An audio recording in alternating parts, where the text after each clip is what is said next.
खूप खूप धन्यवाद आदरणीय निरंजन तपासकर सर. आपण सुसूत्र पद्धतीनंच या कार्यक्रमाचे सूत्र सांभाळलेले आहात.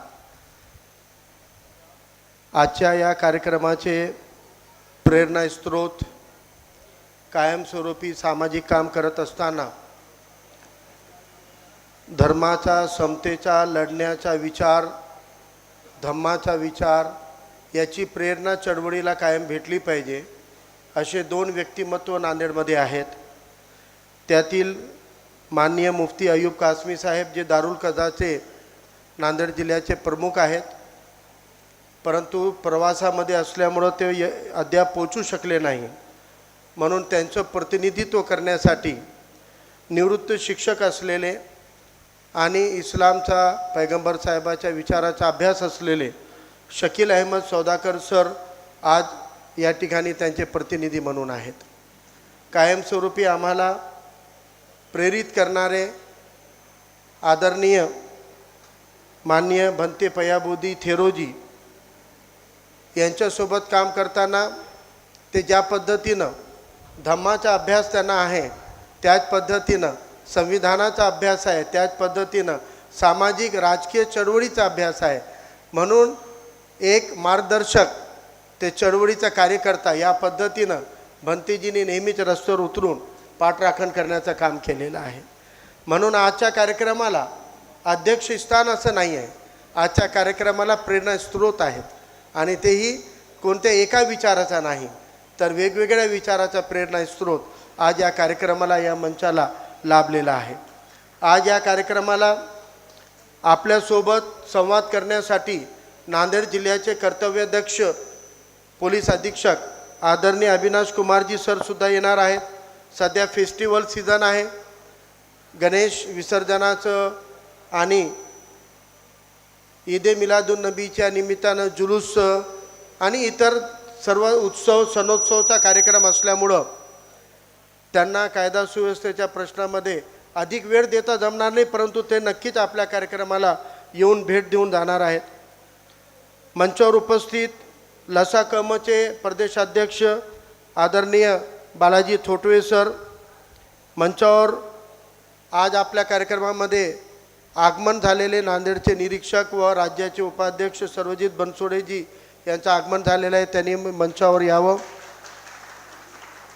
मंचावर उपस्थित आमचे मित्र, राजकीय प्रवाह कोणताही असला तर सामाजिक प्रवाहामध्ये एकमेकाच्या सोबत खांद्याला खांदा लावून उभं राहणारे आमचे आदरणीय श्रावण रापणवाड सर, जे भारत जोडो यात्री पण आहेत. मंचावर उपस्थित बौद्ध महासभेचे नेते आणि बिलकुल कोणताही आविर्भाव नाही, अत्यंत जमिनीवर साध्या पद्धतीनं आमच्यासोबत सहकारी म्हणून राबणारे आदरणीय PM वाघमारे सर, आंबेडकरवादी चळवळीतले ज्येष्ठ, आता आम्ही ज्या चळवळीमध्ये आहोत त्या चळवळीला ज्यांनी आधी सांभाळलेलं आहे असे आदरणीय प्रभू सावंत सर. मंचावर उपस्थित आमचे नांदेड जिल्ह्याचे अध्यक्ष शिवा नरंगलेजी, नांदेड जिल्ह्याचे माजी जिल्हाध्यक्ष प्रशांत इंगोलेजी आणि कार्यक्रमामध्ये खरं तर या मंचावर नेते म्हणून ज्यांची उपस्थिती राहायला पाहिजे असे सर्व आमचे चळवळीतले सहकारी या कार्यक्रमाचे आयोजक म्हणून साधा पद्धतीनं समोर बसलेले आहेत. आणि आजच्या या कार्यक्रमामध्ये सर्व आपले मित्रपरिवार आहे, सर्व आपले चळवळीचे कार्यकर्ते आहेत, समाजामध्ये राबणारे लोक आहेत. इथं कोणत्याही इलाइट क्लासचा कोणी आलेला नाही, उच्च भ्रूवस्तीतून कोणी आलेला नाही. इथं आलेले जे सगळेजण अपेक्षित होते ते चळवळीत काम करणारे कार्यकर्ते, मग ते भटके विमुक्त असतील, ते OBC चळवळीचे आहेत, भटके विमुक्त चळवळीचे आहेत, लसाकामतचे किंवा मातंग समाजाच्या वेगवेगळ्या समाज चळवळीमध्ये राहणारे लोक आहेत, किंवा ते सम्यक किंवा विद्यार्थी चळवळीचे आहेत, किंवा ते वंचित आणि बहुजनासाठी झटणारे कार्यकर्ते आहेत. हे सगळेजण चळवळीत काम करणारे, रस्त्यावर उतरणारे कार्यकर्ते आहेत.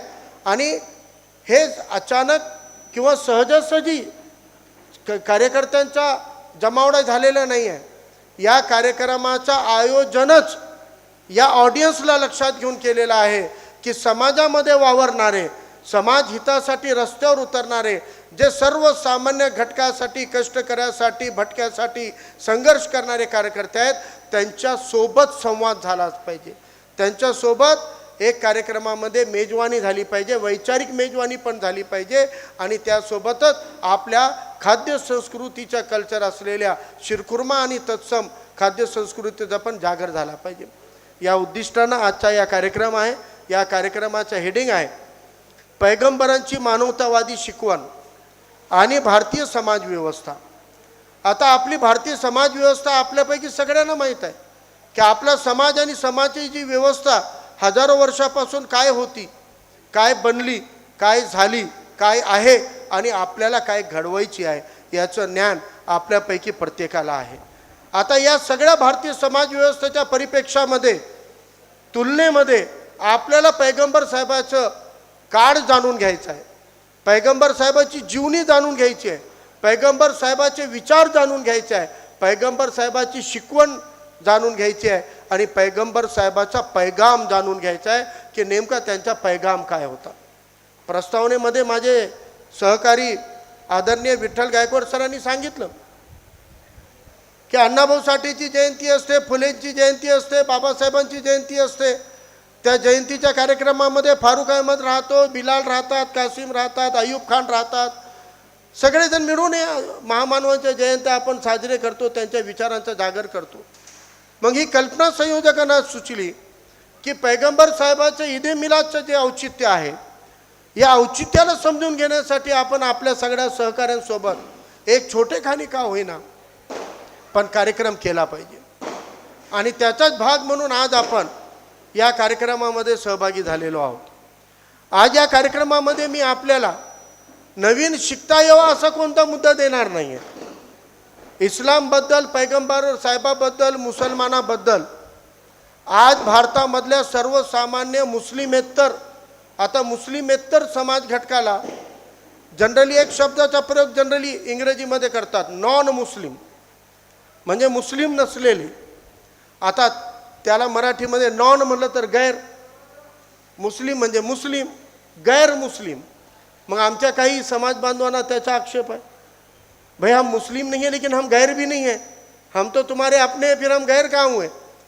तर मग चळवळीमध्ये एक चांगला शब्द प्रयोगात आलेला आहे आणि जे नॉन मुस्लिम आहेत त्यांना मराठी हिंदी भाषेमध्ये हम वतन भाई, हम वतन भाई, ऐसे भाई जिनका और हमारा वतन एक है, जिनका हमारा देश एक है, इसलिए वो गैर मुस्लिम शब्दाचा पर्यायवाचक शब्द आहे हम वतन भाई.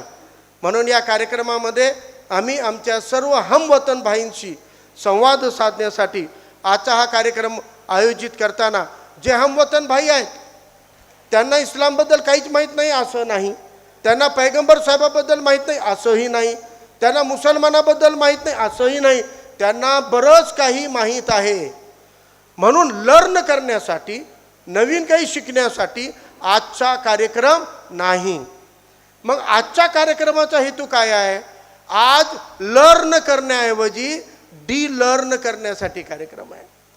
डी लर्न करायचं म्हणजे तुम्ही जे जे शिकलेले आहात ते सर्व कोणत्या तज्ज्ञाकडूनच शिकलेत असं नाही, तर तुम्ही काही विरोधकाकडूनही शिकलेले आहेत.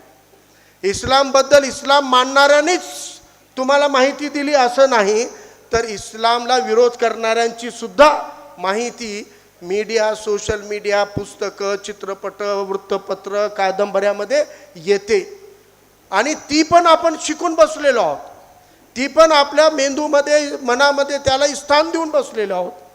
मग जे जे तुम्ही मुसलमानाबद्दल, इस्लामबद्दल, पैगंबर साहेबाबद्दल चुकीचं शिकलेलं आहे, चुकीचं जाणलेलं आहे, चुकीचे गैरसमज तुमच्या डोक्यामध्ये आहेत, तुमच्या मनामध्ये आहेत, ते खोडवून काढण्यासाठी, ते मिटवण्यासाठी, ते डीलर्न करण्यासाठी, ते विसरण्यासाठी आजच्या या कार्यक्रमाचा औचित्य आहे की हल्ली व्हॉट्सअप युनिव्हर्सिटी, हल्ली सोशल मीडियाच्या युनिव्हर्सिटीच्या माध्यमातून इस्लामच्या नावानं, पैगंबर साहेबाच्या नावानं, मुसलमानांच्या नावानं जे जे तुम्हाला शिकवण्यात आलं, सांगण्यात आलं, कळवण्यात आलं ते सगळं खरं नाही. जे खरं आहे तेवढं ठेवा, पण जे खोटं आहे, गैर आहे, चुकीचं आहे ते डीलर्न करा, ते विसरा. या उद्दिष्टानं आजच्या कार्यक्रमाचं आयोजन करण्यात आलेलं आहे. तुम्हाला भरमसाठ माहिती देण्यात आली असेल, परंतु ही भरमसाठ माहिती समजून घेताना मी आज तुम्हाला नेमके काही मुद्द्याबद्दल बोलणार आहे. ते मुद्दे तुम्हाला समजून घ्यायचे आहेत आणि त्या मुद्द्याच्या कॉन्ट्रास्ट तुमच्या डोक्यामध्ये जे चुकीचा विचार आहे ते तुम्हाला डिलीट करायचं आहे, डिलर्न करायचं आहे. या हेतूनं आजचा या कार्यक्रम आपण घेत आहोत. सुरुवातीला मी तुम्हाला पैगंबर साहेबाचे जे कार्यकाळ आहे ते कार्यकाळ 7व्या शतकातला आहे आणि आज वर्तमान जे आपण वर्ष मोजतो 2024 इसवी सन म्हणून, तर या इसवी सन 2024 या तुलनेनं ते 7व्या शतकाचं आहे. म्हणजे एका दृष्टीनं जवळपास 1400 वर्षापूर्वीचं काळ आहे आणि 1400 वर्षापूर्वी मोहम्मद सल्लल्लाहु अलैहि वसल्लम पैगंबर साहेबाचा कार्यकाळ सुरू होतो. परंतु असं नाही आहे की पैगंबर साहेबाचा कार्यकाळ सुरू झाला म्हणून तिथून इस्लाम आला. पहिला गैरसमज तर असा आहे की पैगंबर साहेबाच्या बाबतीमध्ये सरळ असं लिहितात इस्लामचे संस्थापक मोहम्मद सल्लल्लाहु अलैहि वसल्लम पैगंबर. हे चुकीचं आहे. मोहम्मद पैगंबर साहेब जे आहेत ते इस्लामचे संस्थापक नाही आहेत, ते इस्लामचे पैगंबर आहेत, प्रेषित आहेत, मॅसेंजर आहेत. पण संस्थापक जर असते तर पहिले प्रेषित असते, पहिले पैगंबर असते, पहिले नबी असते. परंतु नाही, पैगंबर साहेब मोहम्मद पैगंबर साहेब हे शेवटचे पैगंबर आहेत, शेवटचे नबी आहेत. आणि इस्लाममध्ये तत्पूर्वी त्यांच्या पूर्वी 1,24,000 प्रेषित येऊन गेलेले आहेत, मॅसेंजर येऊन गेलेले आहेत, पैगंबर येऊन गेलेले आहेत, नबी येऊन गेलेले आहेत. किती? 1,24,000. किती संख्या आहे मोठी. 1,24,000 पैगंबर इस्लाममध्ये येऊन गेलेले आहेत. कुठं आले ते पैगंबर? 1,24,000 पैगंबरांचा कोणता डाटा उपलब्ध आहे का? त्यांचे सगळ्यांचे नावं उपलब्ध आहेत का? ते कुठं कुठं अवतरले, कुठं कुठं आले याची काही माहिती आहे का? अजिबात नाही. त्यापैकी प्रमुख 3 पैगंबरांच्या बाबतीत जास्त उल्लेख आहे, कारण त्यांच्यावर ईश्वरीय पुस्तक अवतरलेलं आहे. आणि इतर काही पैगंबरांची जीवनीची शृंखला इब्राहिम अलैहिस्सलाम पासून जी सुरू झालेली आहे त्याचा रेकॉर्ड आहे, त्याची माहिती आहे, कुराणमध्ये त्याची उजळणी आहे. परंतु तत्पूर्वी जे 1,00,000हून अधिक पैगंबर येऊन गेलेले आहेत त्यांच्याबद्दल कुराण सांगतो की अल्लाह म्हणत आहे की आम्ही या जगामध्ये प्रत्येक वेशभूषेमधला, प्रत्येक भौगोलिक परिस्थितीमध्ये, प्रत्येक भौगोलिक भागामध्ये वेगवेगळी भाषा, वेगवेगळी शैली, वेगवेगळी प्रथा, वेगवेगळी रूढी, वेगवेगळ्या परंपरा, वेगवेगळ्या रूपामध्ये, वेगवेगळ्या केशभूषेमध्ये आम्ही जगामध्ये सगळीकडे पैगंबर पाठवलेले आहेत. त्यांचे नावं पण शिल्लक राहिलेले नाहीत. मग आत्तापर्यंत जेवढ्या महामानवांचा पैगंबर साहेबापूर्वीचा उल्लेख येतो त्यांच्याशी साम्य असा असलेला विचार येतो. त्यांच्यामधल्या अनेकाबद्दल कुराणमध्ये लिहिलेलं आहे की ते इस्लामचे पैगंबर आहेत. उदाहरणार्थ ईसाई ख्रिश्चन धर्म मानणारे येशूबद्दल कुराण म्हणतो की येशू हे मोहम्मद साहेबाच्या पूर्वीचे पैगंबर राहून गेलेले आहेत. यहुदी धर्म मानणारे हजरत मूसाला मानतात. इस कुराण म्हणतो की हजरत मूसा जे यहुदी धर्मवाले ज्यांना प्रेषित मानतात ते पण इस्लामचे पैगंबर होऊन गेलेले आहेत. या पद्धतीनं काहींचे नावं आयडेंटिफाईड आहेत, परंतु अनेक हजारो 1,00,000हून अधिक पैगंबर असे आहेत ज्यांचं नाव रेकॉर्डवर नाही आहे. मग आता तुम्ही विचार करा की जे जे या लाईनशी, या मूल्याशी निगडीत विचार देऊन गेलेले आहेत ते इस्लामचे पैगंबर असण्याची शक्यता कोणताही इस्लाम मानणारा सुद्धा नाकारू शकत नाही. आज पैगंबर साहेबाच्या जीवनीचे विचार जाणून घेत असताना समतेच्या मूल्यावर ज्या विचाराची उजळणी आणि उल्लेख होतो त्याच मूल्यांचा तुम्हाला इतिहासामध्ये अनेक महामानवांच्या माध्यमातून तुम्हाला उल्लेख येईल. आज भारतामधले अनेक तज्ज्ञ लोकांनी, जागतिक स्तराचे तज्ज्ञ हे म्हणतात की आपण आज तथागत गौतम बुद्ध म्हणून त्यांच्याबद्दल त्यांच्या वाणीबद्दल ऐकतो, ते सुद्धा इस्लामचे पैगंबर असण्याची शक्यता जगातला कोणताही मुसलमान फेटाळत नाही. ती शक्यता आहे. ते पैगंबर राहण्याची शक्यता सुद्धा आहे. जे जे समतावर आधारित इतिहासामध्ये विषमतेच्या विरोधाचा विचार घेऊन आलेले होते, ते पैगंबर असण्याची शक्यता नाकारता येत नाही. असे 1,24,000 पैगंबर आले. मग आता ते आल्यानंतर त्यांचा विचार काही काळ टिकला आणि विरोधकांनी तो विचार खोडला. मग पुन्हा विषमता आली. मग पुन्हा अल्लाहनं पैगंबर पाठवले. वारंवार हे क्रम चालू राहिला. मग आता मोहम्मद साहेबांचा जेव्हा जन्म झाला, ती 7व्या शतकामध्ये त्यांना शेवटचे पैगंबर म्हणून पाठवण्यात आलं आणि त्यांच्यावर एक दिव्य कुराण हा अल्लाहचा संदेश त्यांच्या माध्यमातून आला. त्या काळातली परिस्थिती काय होती? आज आपण म्हणतो की बा राजकारणामध्ये अराजकता झालेली आहे, भारतामध्ये अराजक परिस्थिती निर्माण झालेली आहे. तेही लोकशाहीवाल्या देशामध्ये सर्व संवैधानिक अधिकार असताना आपण अराजकतेकडे चाललो की काय अशी शंका येते. तर मी आता तुम्हाला याचा एक फक्त अंदाजा देतो की 7व्या शतकामध्ये सबंध देशामध्ये अंधकार पसरलेला होता. सबंध देशामध्ये जगामध्ये अंधकार होता. सबंध जगामध्ये अत्याचार होता. सबंध जगामध्ये अत्याचार होते. सबंध जगामध्ये विषमता होती. सबंध जगामध्ये माणूस माणसाला विकत होता. माणसांचे बाजार भरत होते.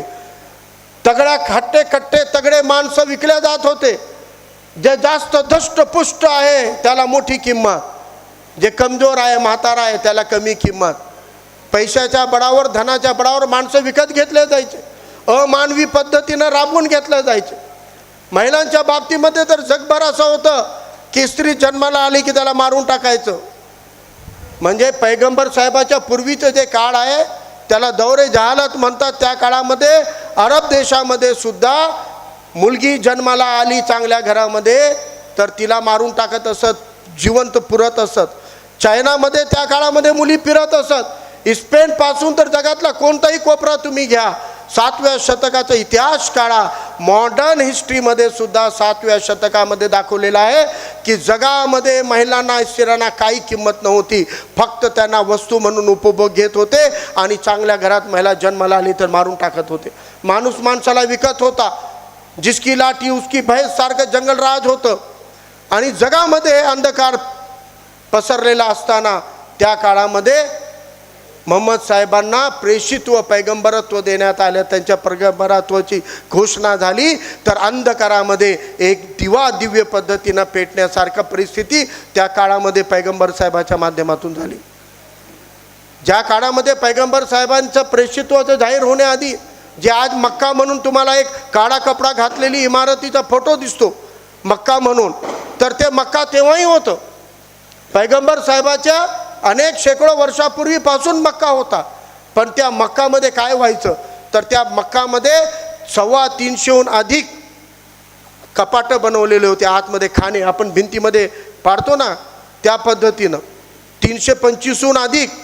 आणि प्रत्येक एक खाण्यामध्ये आगळ्या वेगळ्या पद्धतीचे चित्रविचित्र पद्धतीचे भूत ठेवलेले असायच्या, मूर्त्या ठेवलेल्या असायच्या. आणि त्या संबंध परिसरातल्या जगभरातल्या लोकांनी एक एक त्या स्टॅच्यूला एका मूर्तीला आपला देव आपला भगवान मान्य केला होता. आणि वर्षातून एकदा एका समूहाला त्यांच्या देवाचे दर्शन व्हायचे आणि जगभरातले त्या देवाला मानणारे लोक मक्क्याला यायचे. आणि तेव्हा तिथं एक वेगळी आगळी वेगळी पुरोहितांची शोषण व्यवस्था ॲक्टिवेट व्हायची. आणि जे मक्काचे मालक होते त्यांना काय, कोणताही देवाचे भक्त येऊ मक्कामध्ये यायचं तर आमच्याच दुकानातून खरेदी करायची, आमच्याचकडं जेवायचं, आमच्याचकडं राहायचं. आणि जे धनसाठा त्या काळातली करन्सी होती ते त्यांच्याकडून शोषण करून घ्यायचे. त्यांना म्हणाय वाटायचे की जगभरातले लोक येतात तिथं, मग आम्हाला हे बंद का करायचं. चुकीची परंपरा असली तरी होऊ द्या. आणि पुरोहितशाहीच्या नावाखाली 350 पुरोहितांचा एक दिवस यायचा. प्रत्येकाचा एक दिवस, त्याचा देव वेगळा, त्याला मानणारे अनुयायी वेगळे. ते धर्मसाठ पैसा घेऊन यायचे आणि तिथं उधळपट्टी व्हायची. असे 350 दिवस ते क्रम चालायचा त्या पद्धतीनं. तेव्हा मग पैगंबर साहेबांच्या प्रेषित्वाच्या अनाऊन्समेंट नंतर पैगंबर साहेबांनी सांगितलं की तुम्ही त्या एका विचित्र पद्धतीनं कोणीतरी एक म्हणजे मनुष्याच्या कल्पनेच्या बाहेरची मूर्ती राहायची ती. मनुष्याची कल्पना करू शकत नाही. देव आहे म्हणलं तर माणसासारखं नाही, मग वेगळं काय आहे? मग त्याला कित्येक तरी डोके हात काहीतरी वेगळं पण दाखवलेलं. मग त्या मूर्त्या तिथं ठेवलेल्या होत्या आणि शोषण व्यवस्था चालू होती. तेव्हा पैगंबर साहेबांनी सांगितलं, नाकारलं. त्यांनी म्हणलं की हे 325 जर जगाचे देव किंवा गॉड आहेत, ईश्वर आहेत किंवा प्रमुख आहेत, तर मग एक कोण आहे त्याच्यातला? कोणीच प्रमुख नाही. मग असं 325 समूहाला वेगवेगळे देव कसे असू शकतात? या सृष्टीचा निर्माता कोणी एकच असू शकतो. म्हणून तुम्ही जे मानत आहात याला नाकारा. आणि त्या काळामध्ये पैगंबर साहेबांनी ही नाकारण्याचं काम केलं. आज आमच्या भारतामध्ये नास्तिक नावाचा एक शब्द आहे भंतेजी. नास्तिक नावाचा शब्द खूप प्रचलित आहे. आणि भारतामध्ये जे जे नास्तिक आहेत ते खूप अभिमानानं सांगतात आम्ही नास्तिक आहोत. त्यांना विचारलं का नास्तिक आहात हो तुम्ही, का इतकं अभिमान? नाही, आम्ही खूप वैज्ञानिक दृष्टिकोनवाले आहोत कारण आम्ही नास्तिक आहोत. तुम्ही नास्तिक का आहात? तर ते म्हणतात की आम्ही देवाला नाकारलेले आहोत, आम्ही मूर्तीपूजा नाकारलेली आहे. आणि मराठीमध्ये नास्तिकाची व्याख्या मूर्तीपूजा नाकारणारा म्हणजे नास्तिक. बरोबर आहे की नाही? मग आता मूर्तीपूजा नाकारणारा नास्तिक आहे, तर त्या काळामध्ये पैगंबर साहेबांनी काय संदेश दिला होता? मग नास्तिक बनव. त्यांचा संदेश काय होता? मूर्तीपूजा नाकारा. हे जे तुम्ही 325 मूर्त्या बसवून दररोज एकाची पूजा करत आहात, त्याला ईश्वर अल्लाह गॉड मानत आहात, याला नाकारा. हे नाकारा म्हणण्यासाठी पैगंबर साहेबाचा प्रेषित्व आहे की हे तुमचे ईश्वर नाहीत, हे सृष्टीचे निर्माते नाहीत, ते कोणती आकार असलेली मूर्ती नाही, तर ती एक अदृश्य शक्ती आहे, विशाल काय शक्ती आहे जी डोळ्यांना दिसत नाही पण पूर्ण जगाला चालवते. पण हे वेगवेगळी असू शकत नाही. हा संदेश म्हणजे मुसलमानांच्या बेसिक इमान. आणि त्याच्यामध्ये ला इलाहा म्हणतात, पहिला कलमा पडा म्हणतात ला इलाहा. ला इलाहाचा मतलब काय? नहीं कोई अल्लाह, नहीं कोई माबूद, नहीं कोई भगवान, नहीं कोई ईश्वर सिवाय अल्लाह के, उस अदृश्य शक्ति के, सुपर पावर के सिवाय हम किसी भी चीज़ को अपना खुदा भगवान नहीं मानेंगे. और हम ये मानते हैं कि मोहम्मद साहब जो है वो अल्लाह की वाणी लेकर आए वाले मैसेंजर है, संदेश लाए वाले मैसेंजर है. हे आहे पैगंबर साहेबाचा पैगाम. आदरणीय अविनाश कुमारजीचं आगमन झालेलं आहे. नांदेडचे कर्तव्याध्यक्ष पोलीस अधीक्षक साहेबांचा मी एहसास फोरम आणि सर्व मित्र परिवाराच्या वतीनं हार्दिक स्वागत करतो. You are grand welcome sir.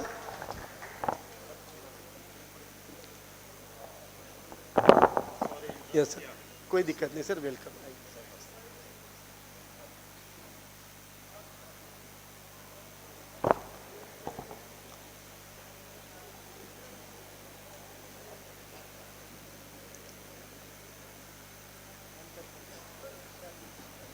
हा नंतर करू. आदरणीय सरांचं स्वागत आपण थोड्या वेळात करूया. आपण आपल्या विषयावर पूर्वरती येऊया. पैगंबरचा अर्थ होतो पैगाम घेऊन आलेला. मॅसेंजर म्हणजे मॅसेज घेऊन आलेला. मग काय मॅसेज आहे ते? की शोषण व्यवस्थेला नाकारा. या शोषण व्यवस्थेला नाकारा हा मॅसेज आलेला आहे. आणि जेव्हा पैगंबर साहेबांवर प्रेषित्वाचं जाहीर करायचं होतं, जाहीर केलं, त्याला म्हणतात नबुवत का ऐलान. म्हणजे त्यांच्या पैगंबरत्वाचं ऐलान त्यांनी जेव्हा केलं, त्या काळामध्ये अल्लाहचा एक फरिश्ता जिब्राईल अलैहिस्सलाम त्यांच्याकडे आले आणि त्यांना अवगत केलं की तुम्हाला अल्लाहनं, ईश्वरानं आपला संदेशवाहक म्हणून, आपला पैगाम देणारा पैगंबर म्हणून निवडलेला आहे. तेव्हा त्याने घाबरून गेले. ते म्हणले की हे काय असते? तेव्हा मग त्यांना वरून एक वही आली, ईश्वराचा संदेश आला. आणि तेव्हा ते म्हणले जिब्राईल अलैहिस्सलाम मोहम्मद साहेबांना, इकरा, हे वाचा. पैगंबर साहेब म्हणले की मी वाचत नाही, मी निरक्षर आहे, मी शिक्षण घेतलेलं नाही आहे. तर ते म्हणले की हे वाचा. ते म्हणले अरे मी म्हणालो ना मी शिक्षण घेतलेलं नाही. म्हणले अरे हे वाचा, हे पढो. आणि जेव्हा पैगंबर साहेबाची दृष्टी त्याच्यावर गेली, त्यांना हे सगळं उकललं आणि त्यांनी ते वाचून दाखवलं. म्हणून इस्लामचा पहिला संदेश, अल्लाहचा पहिला संदेश काय आहे? इकरा बिल पढ़ो अल्लाह के नाम से, शिक्षण घ्या, सुशिक्षित व्हा, ज्ञान घ्या, अभ्यास करा, हा पहिला संदेश आला. आणि तेव्हा जेव्हा प्रेषित्वाचा ऐलान झाला, हे म्हणतात पैगंबर साहेबांची शिकवणीचा पहिला भाग काय आहे. जेव्हा पैगंबर साहेबांचे मित्र जे त्यांचे सहकारी होते, ज्यांना सहाबा म्हणतात, हे जेव्हा पैगंबर साहेबाची वाणी, अल्लाहची वाणी त्यांच्या माध्यमातून ऐकत असत, ती पूर्ण आयत वाचून दाखवत असत, आणि जेव्हा ते बाहेर जात होते बाजारामध्ये, समाजामध्ये, घरी, तेव्हा ते मक्काचे नरेश त्यांना विचारायचे की क्या कहते हैं तुम्हारे पैगंबर. तर तेव्हा त्यांच्या माध्यमातून पैगंबर साहेबाचं पहिला मॅसेज समाजासाठी जे आलेला आहे, त्या मॅसेजला अरबीमध्ये मसावत म्हणतात, मसावत. आणि मसावत या शब्दाचा अर्थ मराठीमध्ये होतो समता, आणि समतेचा अर्थ होतो की या पृथ्वी तलावर जन्मलेला प्रत्येक माणूस, प्रत्येक व्यक्ती एक समान आहे. कोणी श्रेष्ठ नाही, कोणी उच्च नाही, कोणी ज्येष्ठ नाही, कोणी स्वर्ण नाही आणि कोणी नीच नाही, कोणी हलकं नाही, कोणी कमी नाही. ऑल आर इक्वल, सर्व समान आहेत. हा पहिला फाउंडेशन आहे, हा पहिला पैगाम आहे, समता. एका शायरनं शैलीमध्ये शायरीचं म्हणलेलं आहे, एक ही सफ में खडे हैं महमूद व अयाज. महमूद म्हणजे बादशाह, किंग, एम्परर. अयाज म्हणजे गुलाम, गुलाम ज्याला कमी हलकं मानलं जात होतं. तर इस्लामचे गोडवा मसावत आहे. मसावत म्हणजे काय, एक ही सफ में खडे हैं महमूद व अयाज, ना कोई बंदा रहा, ना कोई बंदा नवाज, ना कोई बड़ा, ना कोई छोटा, सब एक बराबर है. हा संदेश, हा मेसेज समतेचा पहिल्यांदा देण्यात आला. जेव्हा समतेचा मेसेज देण्यात आला, त्या काळामध्ये स्त्रियांची कंडिशन काय होती. जगभरामध्ये 7व्या शतकामध्ये मी मांडलं तुम्हाला, महिलांना जगण्याचा अधिकार नव्हता. चांगल्या घरात महिला जन्मली की पुरून टाकायचे. तसं अरबस्तानमध्येही जर मुलगी जन्माला आली तर जसं कब्रस्तान राहतो, जनरली कब्रस्तानमध्ये नेऊन मृत्यू झाल्यानंतर शरीराला पुरणाऱ्या जागेला आपण कब्रस्तान म्हणतो. त्या कब्रस्तानमध्ये जनरली 2 भाग असतात. एक भाग असतो लहान लहान लेकरं जर मृत्यू झाला तर त्यांना जन्मण्यासाठी एक वेगळा कोपरा ठेवतात, आणि बाकीचे प्रौढ असतील तर वेगळा कोपरा ठेवतात. पण त्या काळामध्ये एक स्वतंत्र कब्रस्तान राहायचा अरबस्तानमध्ये, आणि तो कब्रस्तान जिवंत मुलींना पुरण्यासाठी राहायचा. म्हणजे मेलेल्या लोकांना पुरण्याचा कब्रस्तान वेगळा आणि जिवंत मुलींना पुरणारा कब्रस्तान वेगळा होता. त्या काळामध्ये पैगंबर साहेबांचा पैगाम होता की या पृथ्वीवर जन्माला आलेल्या प्रत्येक व्यक्तीला जगण्याचा समान अधिकार आहे. ते पुरुष असले तरी तेवढाच अधिकार, आणि महिला स्त्री असली तरी तेवढाच अधिकार आहे. हे सांगणारा पैगाम पैगंबराचा पैगाम. त्यांनी म्हणले की मुलगी जन्माला आली म्हणून पुरू नका. तुम्ही त्याला जन्माला आणलं नाही, ईश्वराने तुम्हाला माध्यम बनवलं, हे अल्लाह की देन है. वो अगर पैदा हुई है तो उसका इंतजाम अल्लाह ने किया, उसका रिस्क अल्लाह ने दिया है. उसको मारना नहीं है, उसको जीने का अधिकार है. आणि जगण्याचा अधिकार पैगंबर साहेबांनी महिलांना दिला. म्हणलं की बच्ची पैदा होने के बाद दफनाना नहीं है, त्याला पुरू नका. मग नंतर आलं शिक्षणाची पद्धत. इकरा बिलजीचा धर्म आहे, पढो शिको.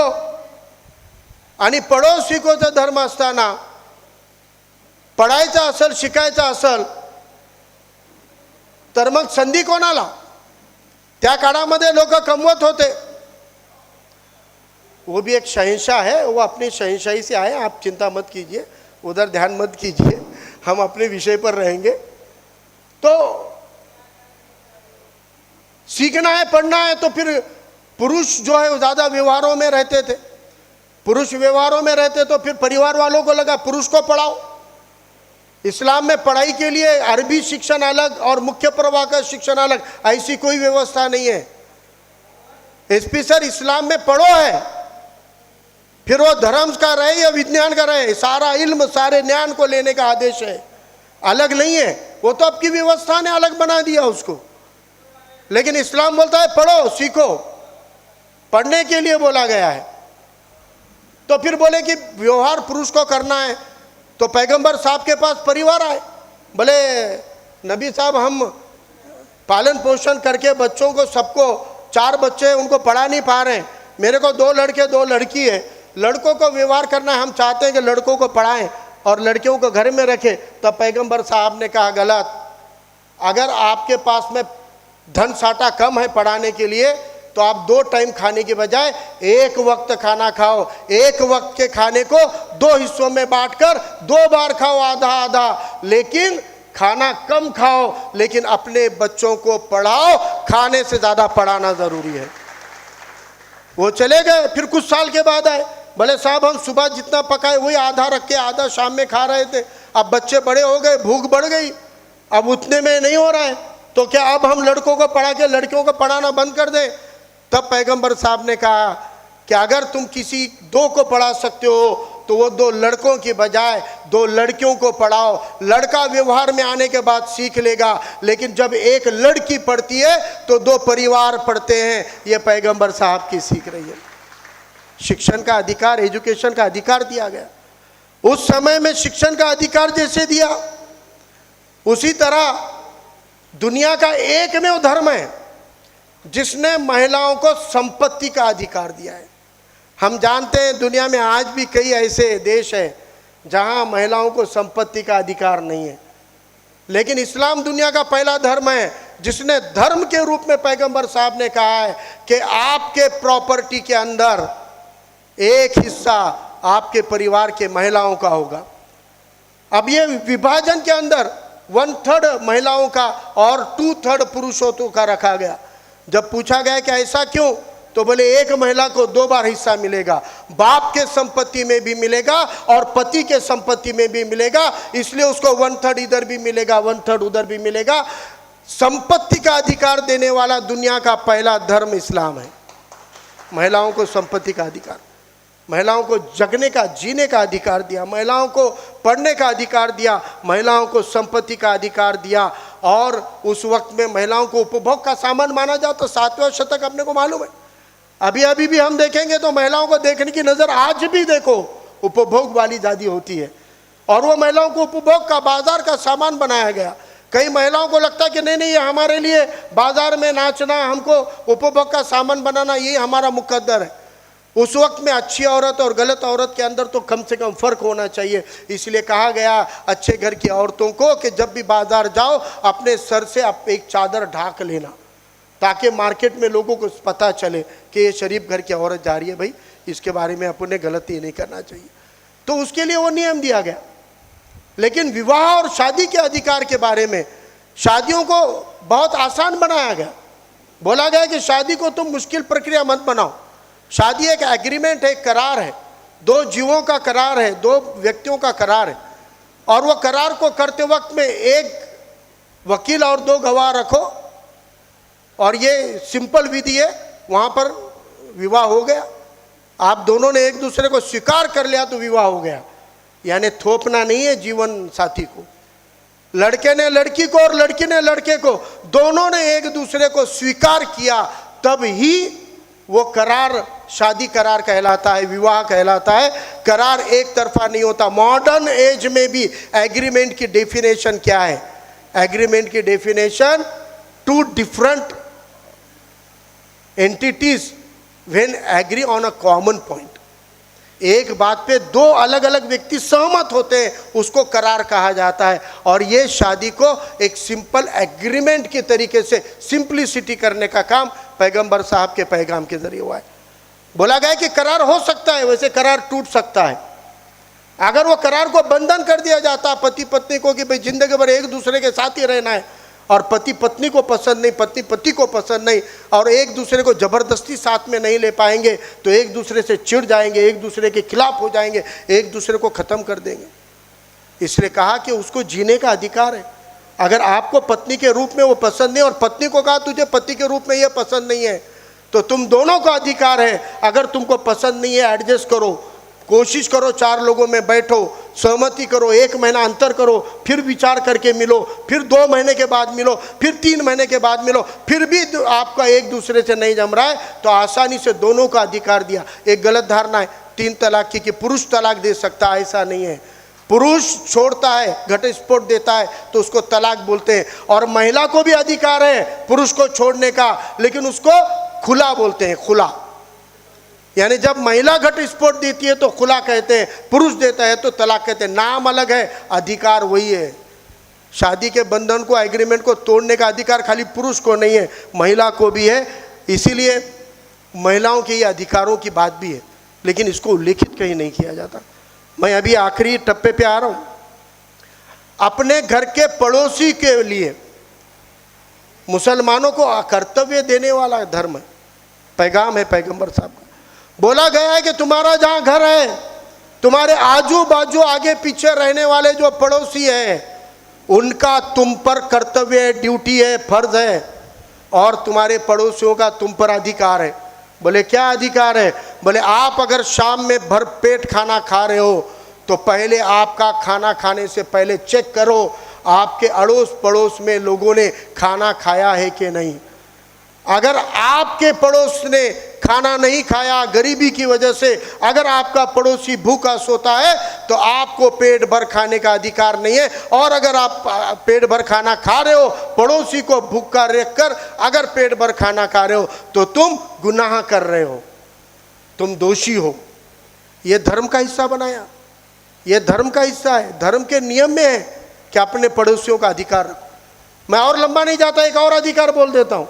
अगर मेरा घर है, मुझे बेचना है बंते जी, तो मेरे घर के पड़ोस में किसी भी धर्म जाति का व्यक्ति रहे, मुसलमान नहीं, पड़ोसी बोला गया, मुस्लिम पड़ोसी नहीं बोला गया, यहूदी पड़ोसी नहीं बोला गया, ईसाई हिंदू ऐसा नहीं बोला गया। बोला गया तुम्हारे पड़ोस में रहने वाला पड़ोसी, चाहे किसी भी धर्म का हो। अगर मुझे मेरा घर बेचना है तो बाजार में जाने से पहले मुझे मेरे पड़ोसी को पूछने का कर्तव्य है, भाई मैं घर बेचने जा रहा हूं, तुम्हारी इच्छा तो नहीं है घर रखने की। अगर आपने अपने पड़ोसी को नहीं पूछा और घर बेच दिया तो धर्म और पैगंबर साहब का पैगाम कहता है कि तुम गुनहगार हो, तुम दोषी हो। धर्म की शक्ति है, अपना घर बेचने के पहले पड़ोसी को पूछो, उसको एक रीजनेबल कीमत में ऑफर करो। अगर वो उस कीमत में या उसकी इच्छा नहीं है लेने की और तुमको अगर बेहतर कीमत में दूसरा दे रहा है तो उन्होंने मना करने के बाद तुम बेच सकते हो, तब तक बेच नहीं सकते। ये पड़ोसियों को अधिकार दिए गए। लिखने वाले तो ये लिखते हैं कि उस वक्त में साहबियों को लग रहा था कि एक दिन पड़ोसियों को संपत्ति में अधिकार तो ना दे दे, ये चिंता साहबी व्यक्त करते थे। इतने अधिकार पड़ोसियों को देने का काम किया। मैंने कहा आपको ये सारी चीज़ों को लंबा नहीं खींचते हो, मैं एक संक्षिप्त में बोलता हूँ। आज बोला जाता है पैगंबर साहब के बारे में, मुसलमानों के बारे में क्रूरता की प्रतिमा बनाई जाती है, क्रूर हिंसक की प्रतिमा बनाई जाती है। मैं किस्सा बताता हूँ। पैगंबर साहब जिनके एक इशारे पर उनको मानने वाला कोई भी अनुयायी अपने आप को ख़त्म कर सकता है, अपने आप को कुर्बान कर सकता है, वो पैगंबर साहब के जीते जी उनके जीवन काल में जब वो अपने काम से निकले हुए थे, ताइफ नाम का एक शहर था, ताइफ, मक्का से तकरीबन 100 किलोमीटर दूर ताइफ नाम का एक बस्ती शहर था। वहाँ पर विरोधकों ने, पैगंबर साहब के विरोधियों ने कुछ नौजवानों को उकसा दिया, कहा कि जब भी पैगंबर यहाँ से आएंगे नाउज़ बिल्लाह उनके ऊपर पत्थर मारो। जब पैगंबर साहब वहाँ गए उनके ऊपर पत्थर बरसा रही, उनको पत्थरों से मारा जा रहा था। उस वक्त जिब्राइल अलैहिस्सलाम अल्लाह के दूत आए और उन्होंने कहा कि पैगंबर आप कहो तो ये ताइफ 2 पहाड़ों के बीच में बसा हुआ शहर है, आप कहो तो 2 पहाड़ों को मिलाकर इनको यहीं कुचल दिया जाएगा। अगर कोई आपको पत्थर से मार रहा है और कोई आके बोल रहा है, आप यकीन मानिए अगर आपको किसी ने एक कंकर भी मार दिया, एक चाटा भी मार दिया, तो दौड़ते दौड़ते हम तो जाएंगे भाई अविनाश कुमार जी के पास। हम बोलेंगे सर वो मेरे को मार रहा है, उस पर गुनाह दाखिल करो, उसको जेलों में डालो, उसको कैद में डालो, उसको फांसी पे चढ़ाओ। ये हमारे एक ह्यूमन टेंडेंसी है कि हमको कोई मारेगा तो हम उसके बारे में शिकायत करें।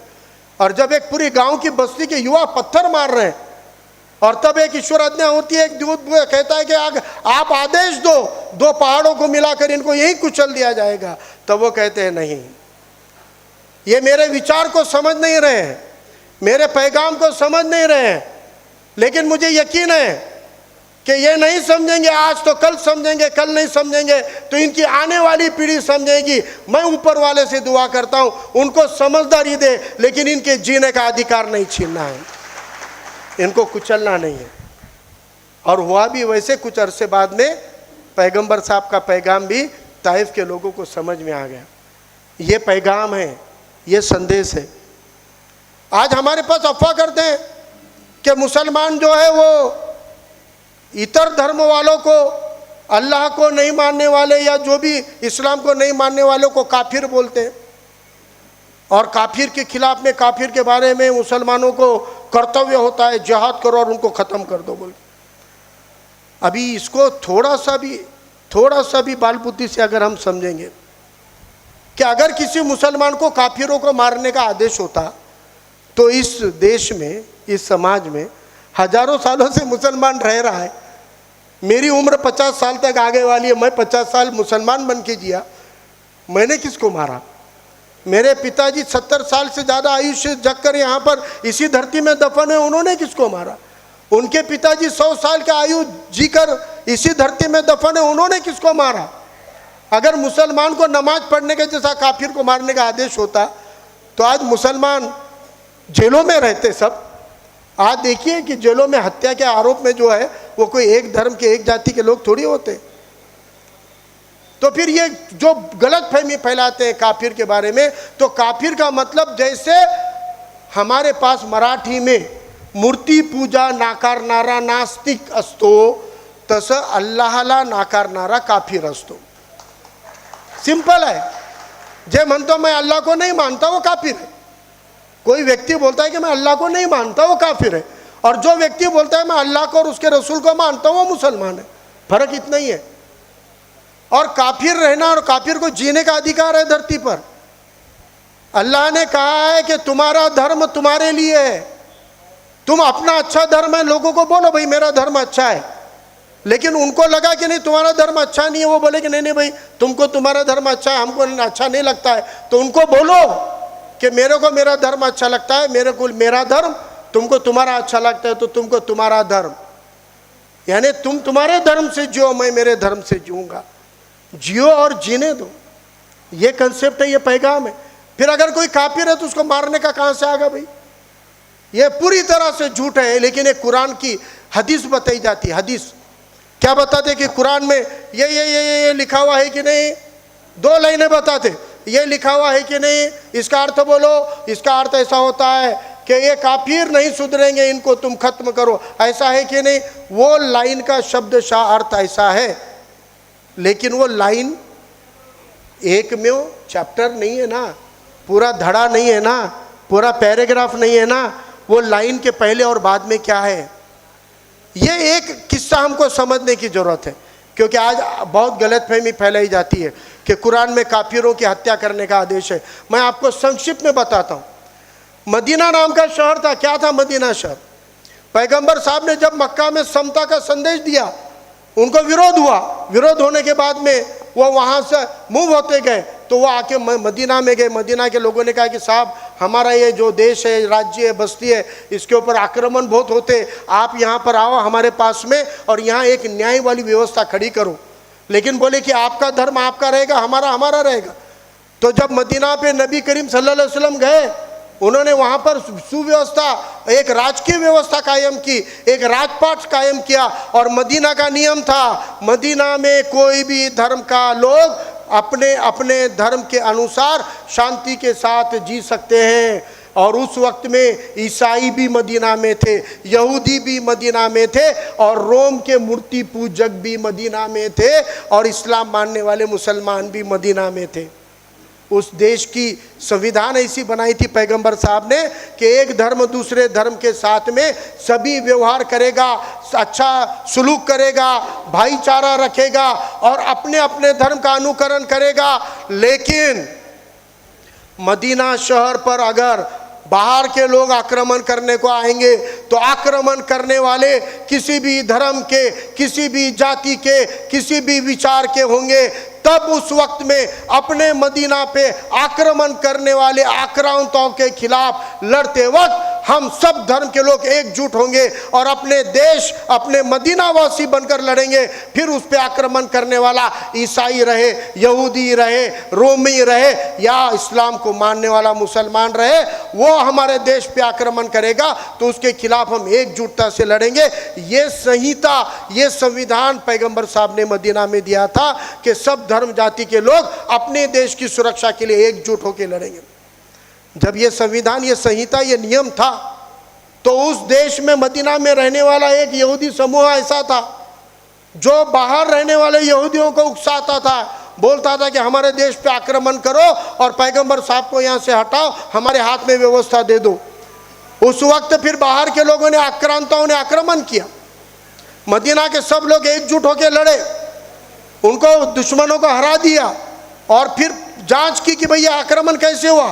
बोले साहब अपने ही मदीना के कुछ लोगों ने ऐसे ऐसे कर कर आक्रमण कराया।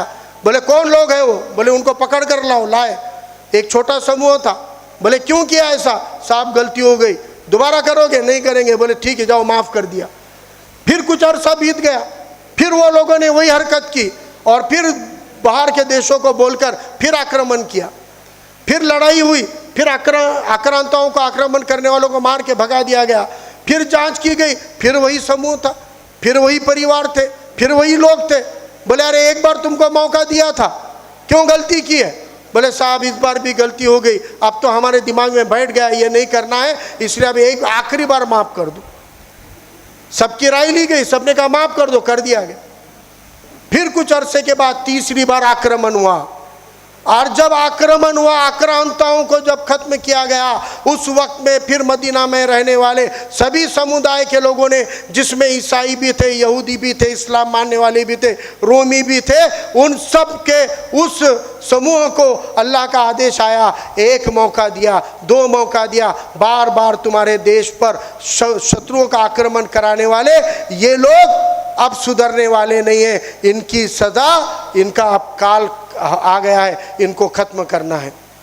तो उनको ख़त्म करने वालों में खाली मुसलमान नहीं थे, मदीना के उन सभी लोगों को वो आदेश था और वो किया। वो उतने पुरता एक मौके पे आए वाला आदेश था, उसके बाद किसी के लिए वैसा आदेश नहीं आया। उसके बाद 1400 सालों में किसी काफिर को मारने का आदेश नहीं है। वो संदर्भ एक विशिष्ट घटना से जुड़ा हुआ है, आज उसको निकाल कर बताया जाता है कि देखो देखो मुसलमानों को कुरान ने काफिरों को मारने, अरे ये जिहादी है, ये जिहाद करते काफिरों के खिलाफ। मैं यहाँ पे बड़ी जिम्मेदारी के साथ बताता हूँ, इस्लाम के अंदर जिहाद यानी धर्म युद्ध, धर्म युद्ध है, कहाँ नहीं है धर्म युद्ध। मैं खाली एक छोटा उदाहरण देता हूँ। अगर आप महाभारत के वक्त श्री कृष्ण का अर्जुन को जो संदेश था वो याद करोगे, कृष्ण ने कहा अर्जुन से, ना प्यार जता दुश्मन से। कौन था दुश्मन सामने खड़ा हुआ? कौरवों के सामने खड़ा हुआ, पांडवों के सामने खड़ा हुआ शत्रु कौन था? कौरव थे। कौन थे वो? उनका खून थे, उनके रिश्ते के भाई थे, उनके चचा ताए के बच्चे थे। कहा कि भाई, कृष्ण को अर्जुन कहते कि इन पे कैसा हमला करो, ये तो मेरा खून है, मेरे सगे संबंधी है। तब कृष्ण ने कहा अर्जुन को, ना प्यार जता दुश्मन से, ये दुश्मन है, ये अधर्म है और तू धर्म है, और ये लड़ाई भाई भाई की नहीं है, धर्म अधर्म की है। इसलिए कृष्ण ने कहा अर्जुन से, ना प्यार जता दुश्मन से, युद्ध कर युद्ध कर युद्ध कर, तो धर्म है, अधर्म के खिलाफ लड़। अगर कोई आज वो वाक्य निकाल के बोलेगा कि कृष्ण ने हमेशा भाइयों के खिलाफ बोले तो जमेगा क्या? नहीं जमेगा। तो वो संदर्भ उस परिस्थिति के लिए है, उतने संबंध तक के लिए है। वैसे ही ये भी एक परिस्थिति के लिए है, लेकिन गलत प्रचार करके गलत फहमी फैलाते। मैं जिम्मेदारी के साथ कहता हूँ, इस्लाम ने काफिरों के खिलाफ जिहाद करने का आदेश नहीं दिया, जुल्म करने वाले जालिमों के खिलाफ दिया है, अत्याचारियों के खिलाफ दिया है, अधर्मियों के खिलाफ दिया है, काफिरों के खिलाफ जिहाद का आदेश नहीं है। मैं एक ही उदाहरण देता हूं आपको। इस्लाम की सबसे मशहूर लड़ाई है करबला की लड़ाई। करबला की लड़ाई जो पैगंबर साहब के नवासों को जिस लड़ाई में शहीद कर दिया गया, कत्ल कर दिया गया, तो कौन था जो पैगंबर साहब का वारसा, उनके बेटी के बच्चे नवासे, आखिरी निशानी पैगंबर साहब की, पैगंबर साहब के महापरिनिर्वाण के बाद, पर्दा फरमाने के बाद उनकी आखिरी निशानी जो उनके दो नवासे थे, उनको कत्ल जिसने किया उसका नाम है यजीद। और ये जो यजीद है ये राजा था, अत्याचारी राजा, वो सत्ता में बने रहता था अत्याचार करके। और पैगंबर साहब के नवासों ने कहा इस्लाम में अत्याचार नहीं, अन्याय नहीं है, तुम राजीनामा दे दो और अच्छे लोगों का राज लाओ। उसने कहा नहीं लाऊंगा, उसके खिलाफ नवासे लड़े। यजीद के पिताजी पैगंबर साहब के अनुयायी थे, पैगंबर साहब के अनुयायियों को सहाबी कहा जाता है। और ये हजरत मुआविया नाम था उनका, यानी पैगंबर साहब के अनुयायी का बेटा है यजीद। और वो यजीद राजा के खिलाफ में युद्ध हो रहा है, जिहाद हो रहा है, पैगंबर साहब के नवासे कर रहे हैं। तो फिर वो तो यजीद जो है वो तो नाम का भी मुसलमान है, वो भी नमाज पढ़ता है, वो भी अल्लाह को मानता है, वो भी रोजे रखता है, लेकिन उसके खिलाफ युद्ध है। क्यों है उसके खिलाफ? क्योंकि कहा गया कि वो इस्लाम और मुसलमान होने का दिखावा करता है, लेकिन जुल्म कर रहा है, अत्याचार कर रहा है, तो उसके खिलाफ लड़ो। यानी जिहाद हिंदुओं के, काफिरों के खिलाफ लड़ने का कोई आदेश नहीं है। जिहाद का आदेश किसके खिलाफ है? जुल्म के खिलाफ है। लेकिन वो एक संकल्पना, वो एक व्यवस्था, अलग व्यवस्था के तौर पे है। फारूक अहमद के जैसा आदमी या हमारे एक आधे मुफ्ती साहब के जैसा आदमी आके नहीं बोलता इसके खिलाफ जिहाद करो और उसके आदेश पे कोई कर देता। उसकी संकल्पना बहुत अलग है, एक जागतिक परिप्रेक्ष्य में उसका संकल्पना है। आप उसको गलत तोड़ मरोड़ के आज हम पेश करते हैं। अंतिम मिसाल मुझे एक ही देनी है। जब मदीना की ज़िंदगी में पैगंबर साहब जी रहे थे, उनके सहाबी थे, उनके अनुयायी थे, उनके साथ आए वाले सहाबियों के घर परिवारों को मक्का के अंदर घरों से निकाल दिया गया, उनकी बीवियों को, बच्चों को, औरतों को मारा गया, उनको कत्ल किया गया, उनका सामान फेंक दिया गया, उनको दर बदर भटकने के लिए जब हकाला गया, ये संदेश आया तो उनके खिलाफ लड़ने का आदेश आया कि जो तुम पे जुल्म करता है उनके खिलाफ लड़ो, उतना ही लड़ो जितना तुम जुल्म करने वाला जुल्म कर रहा, उससे ज़्यादा मत लड़ो, खाली उतने ही पुरता लड़ो। और जो ये युद्ध की श्रृंखला चालू हुई तो मक्का वालों ने पैगंबर साहब को मक्का में आने से मना कर दिया, अड़ा दिया, वहाँ युद्ध हुआ। और वहाँ पर मक्का के लोगों में और पैगंबर साहब के सहाबियों में और पैगंबर साहब में एक तह हुई, तह, उसको सुलह बोलते हैं, सुलह हुई। उस सुलह को सुलह हुदैबिया कहा जाता है। और सुलह हुदैबिया में कहा गया मक्का के जो अत्याचारी थे, मक्का नरेश थे, वो अत्याचारियों ने 10 साल का एग्रीमेंट किया कि 10 साल में आपको साल में एक बार हज करने के लिए अनुमति रहेगी, उसके अलावा आप मक्का में नहीं आओगे। ये आदेश, ये एग्रीमेंट बना है। और वो एग्रीमेंट पे साइन करने के लिए जब पैगंबर साहब का नाम लिखे तो वहाँ पर उनको नबी या हुजूर या पैगंबर कहा गया था, तो बोले ये मिटाओ।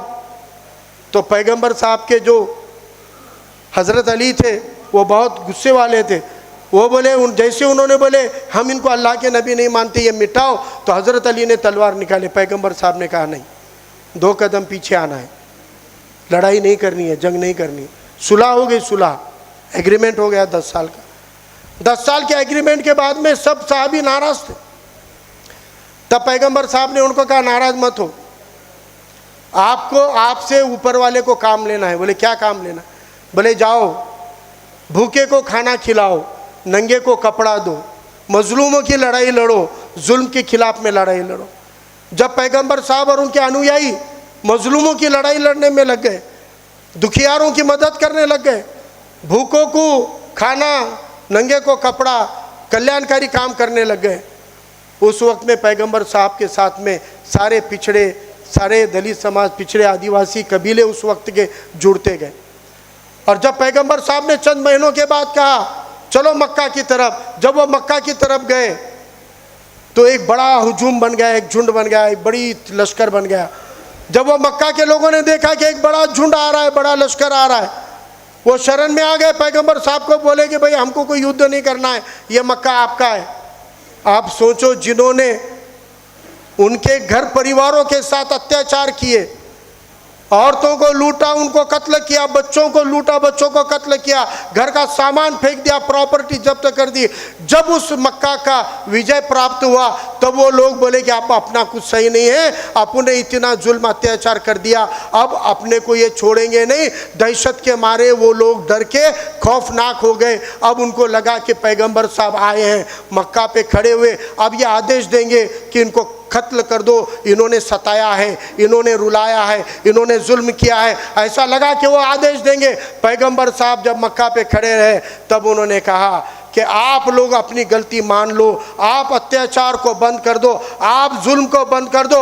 आप इस्लाम मानो मत मानो, लेकिन आप जुल्म को छोड़ रहे होगे। आप अगर जुल्म के दोबारा आ रहे होंगे, आप अगर ये पैगाम को मान रहे होंगे, समता को मानते होंगे, तो हम आपको माफ़ कर देते हैं। किसी को उंगली मत लगाओ, सबको माफ़ कर दो। ये उदारता, ये उदार मत बनाने का और माफ़ी का काम पैगंबर साहब ने किया। इसीलिए कहते हैं कि पैगंबर साहब का जो पैगाम है, ये मैसेज सीखो, ये मैसेज समझो। उस मैसेज को गलत तरीके से पेश करने का काम आज होता है। मुझे लगता है कि ये जो मैंने संक्षिप्त में कम समय में आपको पैगंबर साहब के जूनियर संदेश को बताया, आपको मैं एक ही उदाहरण देना चाहता हूँ कि औरतें चाइना में मारी गई, अरब में मारी गई, स्पेन में मारी गई, वो काल में मारी गई। अपने पास भी ऐसी कुछ कुप्रथाएं थी, सती के नाम पर होगी, किसी भी नाम पर होगी। लेकिन वर्तमान में मेरा सवाल है आपसे, आज बच्चियां सुरक्षित है क्या? आज बच्चियां सुरक्षित है क्या? हमारी छोटी छोटी बच्चों पे भी आज जुल्म हो रहा है। कहीं ना कहीं हमको महिलाओं के संरक्षण को लेकर अपने समतावादी दृष्टिकोण को स्वीकारना पड़ेगा। हमको ये पैगाम को समझना पड़ेगा। अरे 3 साल 5 साल की बच्चियों के साथ अत्याचार होते हैं, रेप मर्डर होते ही हैं, लेकिन पेट में की बच्चा सुरक्षित नहीं है। स्त्री भ्रूण हत्या से देश परेशान था, आज भी उससे जूझ रहा है। पेट में पलने वाला बच्चा अगर लड़की है, पता चलते ही पेट में उसको मारने का भी चलन अपने देश में आम था। तो स्त्री सुरक्षित नहीं है, पेट में भी नहीं है। तो स्त्री की सुरक्षितता का अधिकार देने के लिए आज हम विषमतावादियों के बात में आकर एक दूसरे समूह के बारे में गलत धारणा बनाने के बजाय एक दूसरे के समूह को जानने का काम करना चाहिए।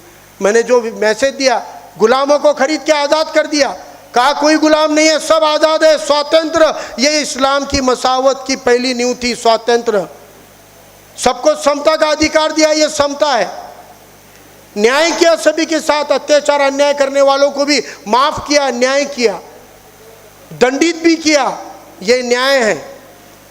और मदीना में धर्म तुम्हारा तुम्हारे लिए, मेरा धर्म मेरे लिए, समता का, भाईचारा का विचार दिया, ये बंधुत्व है। मैं पूछना चाहता हूं, जब आपके सामने कोई स्वतंत्र बोलता है, समता बोलता है, न्याय बोलता है, बंधुता बोलता है, तो आपके सामने क्या चित्र खड़ा होता है? संविधान, भारत का संविधान। भारत का संविधान जिस 4 पिलर पे खड़ा है, उसका पहला पिलर है आज़ादी, स्वातंत्र्य, दूसरा पिलर है समता, मसावत, तीसरा पिलर है जस्टिस, न्याय, इंसाफ, और चौथा पिलर है बंधुत्व, भाईचारा। तुमको तुम्हारा दिन, मुझको मेरा दिन। ये दुनिया भर के देशों के लिए, इंसानों के लिए एक सीख है। जिस विचार में स्वतंत्र है, समता है, बंधुता है, न्याय है, वही विचार इस देश का आधुनिक विचार है, कायम आधुनिक विचार है। उसी को तुम लोकतंत्र बोलो, उसी को तुम डेमोक्रेसी बोलो, उसी को तुम रिपब्लिक बोलो। ये हमारे मूल हैं। मुझे लगता है ये मूल संदेश भारतीय समाज व्यवस्था को इन 4 पिलरों पे खड़े करने की अपेक्षा से बाबा साहब ने संविधान में सारी चीज, सगळ्या गोष्टी ना अंतर्भूत केलेला आहे, अंतर्भूत केलेला आहे। आणि ते संविधानामध्ये असलेला अंतर्भूत असलेला विचार हा मानवतेचा विचार आहे। आणि हे मानवतेचा विचार या संविधानाच्या माध्यमातून आपल्या देशामध्ये राबवण्यासाठी आपल्याला त्याच्या मुळाशी जावं लागणार आहे। समतेचा इतिहास जाणून घ्यावा लागणार आहे। एकमेकाबद्दल गैरसमजातून बाहेर यावं लागणार आहे, एकमेकावर विश्वास ठेवावा लागणार आहे। शेवटचं वाक्य आहे, माणसाला आयुष्य असतो, माणसाला वय असतो, इंसान को उम्र होती है, राष्ट्र की कोई उम्र नहीं होती है। अपना देश अभी अभी 77 साल पहले पैदा होने वाला नया देश है, लेकिन अपने इस देश की उम्र बहुत लंबी है। इस देश को सबको लेकर चलने वाला, सबके साथ समभाव करने वाला, समान न्याय करने वाला देश अगर हमको खड़ा करना है तो उसकी बुनियाद भी स्वातंत्र, समता, न्याय और बंधुता की रखनी पड़ेगी। और ये एक दूसरे समूह के बीच में संवाद करने के उद्देश्य से ही आज पैगंबर साहब के मानवतावादी विचार और भारतीय समाज व्यवस्था ये विषय पर ये कार्यक्रम आयोजित किया गया है।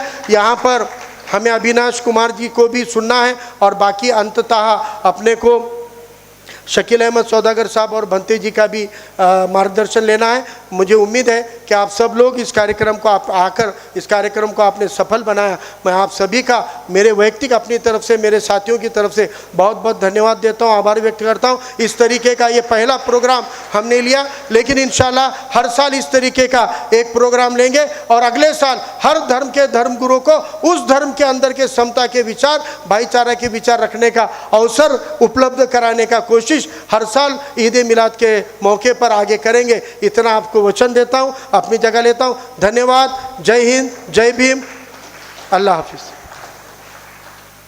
धन्यवाद।